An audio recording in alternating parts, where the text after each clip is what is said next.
স্বাধীনতা দিবসের প্রাক্কালে খোয়াই সুভাষ পার্ক পুলিশ ফাঁড়ির উদ্যোগে বাজার এলাকায় বিশেষ পরিচ্ছন্নতা অভিযান চালানো হয়। পাশাপাশি কোহিনুর মার্কেট সংলগ্ন এলাকায় যানবাহনে জোরদার তল্লাশি চালায় পুলিশ। হেলমেট, নথিপত্র ও সন্দেহভাজন গাড়ি পরীক্ষা করা হয়। অভিযানে পুলিশ আধিকারিক ও কর্মীরা উপস্থিত ছিলেন। গোপাল সিংহের রিপোর্ট, আসাম প্রাইম নেটওয়ার্ক।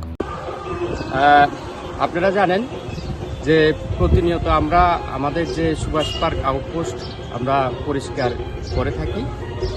আর সুভাষ পার্ক আউটপোস্টটা সুভাষ পার্ক বাজারের প্রাণকেন্দ্রেই অবস্থিত।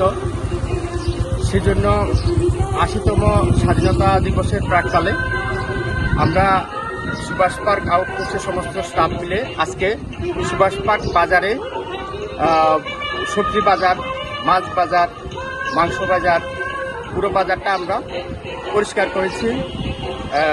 আমরা ব্লিচিং পাউডার, ফিনাইল দিয়ে যে মাছ বাজার, মাংস বাজারের যে দুর্গন্ধযুক্ত জায়গা ছিল সেগুলি দিয়ে আমরা পরিষ্কার করেছি, যাতে বাজারটা সুন্দর থাকে। টিএমসি তারাও পরিষ্কার করে, খুব ভালোই তারা পরিষ্কার করে। তবুও আমরা আজকে আরও পরিষ্কারের জন্য আমরা সেই কাজটা করেছি।